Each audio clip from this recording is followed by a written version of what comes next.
आज की modern technology ने हमारी लाइफ को काफी इजी बना दिया है और हम लोग यह सोचते हैं कि विज्ञान के ज्यादातर आविष्कार बीते 200 सालों की देन है। लेकिन हमारी यह सोच बहुत ही गलत है, क्योंकि हर समय काल में नए नए आविष्कार होते रहे हैं। उनमें से कुछ आविष्कार अब भी हमारे साथ हैं, लेकिन कुछ ऐसे भी हैं जो समय के साथ विलुप्त हो गए। तो हमारे साथ इस वीडियो में आखिरी तक बने रहिएगा। हम आपके लिए लेकर आए हैं कुछ ऐसे ही विलुप्त हुए आविष्कार जो आज भी अगर मानव जाति के साथ होते तो यह दुनिया बदल चुके होते। चलिए शुरू करते हैं। Cloud buster. क्या आप इस बात पर यकीन करेंगे कि इस दुनिया में ऐसा भी आविष्कार हो चुका है जिसके जरिए जब चाहे जहां चाहे बारिश करा सकते हैं। यह बात सन 1951 की है, जब ऑस्ट्रेलिया के मनोविश्लेषण विल्हेम रिच ने अपने एक आविष्कार को दुनिया के सामने रखा। उनके इस आविष्कार से सबसे ज्यादा फायदा किसानों को होने वाला था, क्योंकि अक्सर अच्छी बारिश के अभाव में फसलें खराब हो जाती हैं। उन्होंने एक ऐसी मशीन तैयार की जिसके जरिए वो जब चाहे जहां चाहे बारिश करा सकते थे। इसके लिए उन्होंने एक अलग तरह की एनर्जी की खोज की, जिसे उन्होंने ऑर्गन एनर्जी का नाम दिया था। और इसी ऑर्गन एनर्जी को मैनिपुलेट करके वो अपने मन चाहे समय और जगह पर बारिश करा सकते थे। बात साल 1953 की है, जब सूखे के कारण किसानों की फसलें बर्बाद हो रही थी। उसी समय दो किसान विल्हेम रिच के पास पहुंचे और उन्होंने कहा, अगर आप हमारे इस मुश्किल समय में अपने संयंत्र से बारिश करा देंगे तो हमारी फसल बच जाएगी। विल्हेम रिच ने 6 जुलाई 1953 को पहली बार अपने इस यंत्र का उपयोग किया। उन्होंने सुबह इस यंत्र को चालू किया और शाम तक बारिश शुरू हो गई। यह विज्ञान जगत का एक ऐसा बेहतरीन आविष्कार था, लेकिन इसके आविष्कार को इनाम मिलने के बजाय सजा मिली। और दरअसल सरकार ने उनके इस आविष्कार को गैर कानूनी घोषित कर दिया। इसके अलावा उनके दूसरे और भी आविष्कारों को गैर कानूनी घोषित कर दिया गया। उनके इस प्रयोग पर हमेशा के लिए रोक लगा दी गई। साथ ही उनको जेल के भीतर बंद कर दिया गया।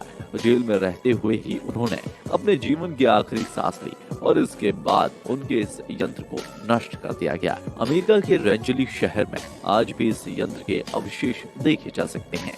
लचीला कांच। शायद आप यकीन ना करें, लेकिन आज से 2000 साल पहले रोमन एम्पायर में एक ऐसे कांच का आविष्कार किया गया था जो इतना लचीला था कि उसके बर्तन को अगर कोई तोड़ मरोड़ दे तो वह टूटकर चकनाचूर होने के बजाय अपनी जगह में मुड़ जाता था, जिसे बाद में हथौड़े से ठोक कर ठीक किया जाता था। वरना समानता हमने आज जो कांच देखे हैं वह बहुत ही खूबसूरत होते हैं, लेकिन उतने ही नाजुक भी होते हैं।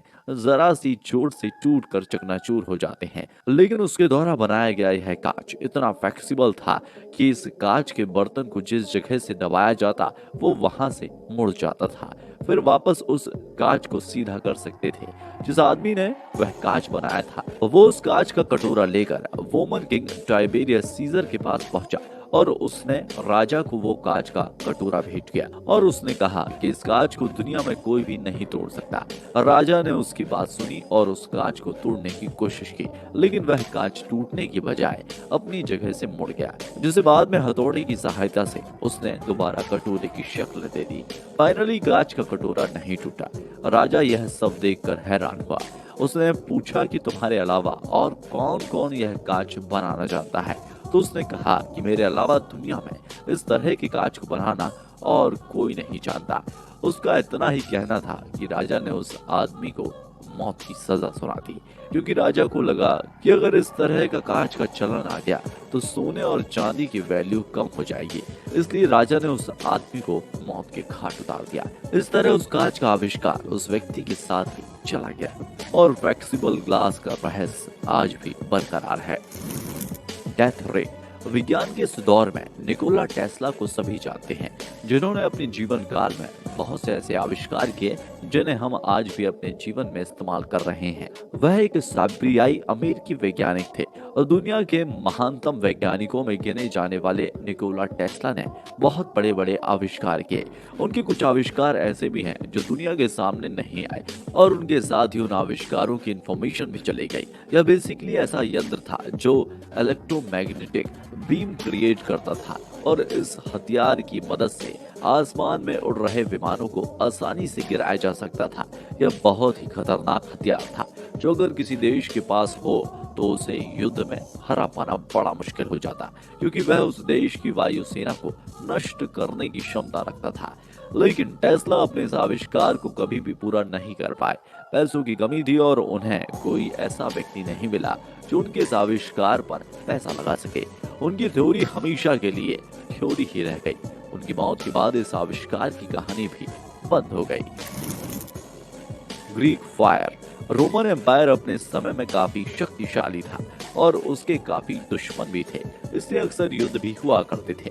ऐसी सिचुएशन में रोमन एम्पायर ने एक ऐसा हथियार का आविष्कार किया जो बड़ी ही भयानक आग उगलता था और बड़े पैमाने पर दुश्मन के खेमे में तबाही मचाता था।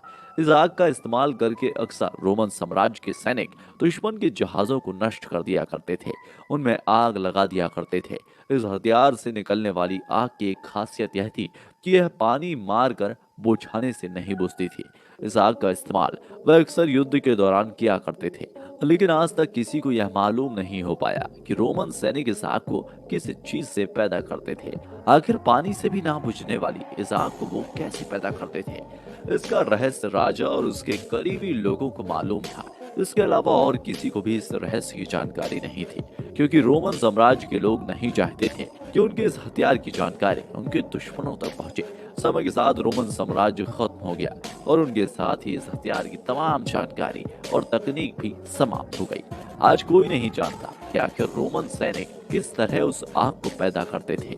कुल मिलाकर ग्रीक फायर एक रहस्य बनकर रह गया। Solute digital coding system. वैसे तो अब हम कंप्यूटर के जमाने से आगे निकल आए हैं। आज हर हाथ में टैबलेट, लैपटॉप, स्मार्टफोन और गैजेट्स हैं। इनमें सबसे कॉमन है स्मार्टफोन। आजकल हम में से हर किसी के पास स्मार्टफोन मौजूद है। स्मार्टफोन खरीदते समय आप सबसे पहले क्या देखते हैं?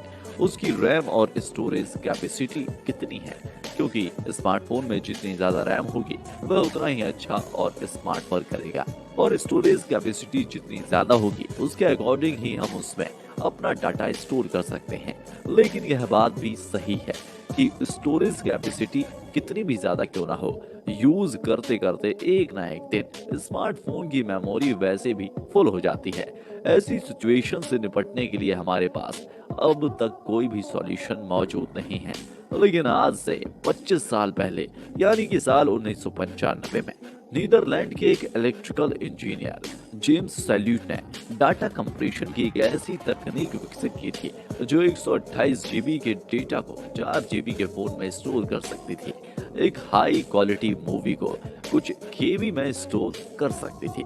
इतनी ही शानदार खोज को लेकर वह फिलीपींस कंपनी के पास गया, जहां उन्होंने एक 64 केबी की छोटी सी ड्राइव में 8 फिल्में स्टोर की और उसे चलाकर भी दिखाया। अभी उनकी इस डिवाइस को मार्केट में लाने का प्लान चल ही रहा था कि 11 जुलाई 1999 को एक बड़े ही रहस्यमय तरीके से उनकी मौत हो गई, और जिस ड्राइव में उन्होंने इस सॉफ्टवेयर की कोडिंग की थी वह ड्राइव भी गुम हो गई। और इस तरह का एक बेहतरीन आविष्कार हम लोगों के सामने आने से रह गया। सोचिए अगर वह आविष्कार जनरलाइज हो जाता तो स्मार्टफोन में कैपेसिटी की प्रॉब्लम बहुत हद तक कम हो जाती। दोस्तों, अगर ये आविष्कार आज होते तो हमारी दुनिया का स्वरूप कैसा होता? हमारे और आपके जीवन में क्या परिवर्तन हो चुके होते? क्या आपको भी लगता है कि अगर ये आविष्कार आज भी हमारे बीच होते तो हमारी दुनिया आज से बेहतर होती? विज्ञान की दुनिया में ऐसे बहुत से आविष्कार हैं जो समय के साथ चलते हैं, लेकिन कुछ आविष्कार ऐसे भी होते हैं जो समय के साथ सामने नहीं आ पाते और एक बार फिर गुमनामी के अंधेरों में खो जाते हैं। वीडियो को आपने आखिरी तक देखा, इसके लिए आपका बहुत बहुत शुक्रिया। हमारी पूरी टीम इस वीडियो पर आपके कमेंट का इंतजार करेगी, इसलिए अपने विचार कमेंट बॉक्स में जरूर रखिएगा।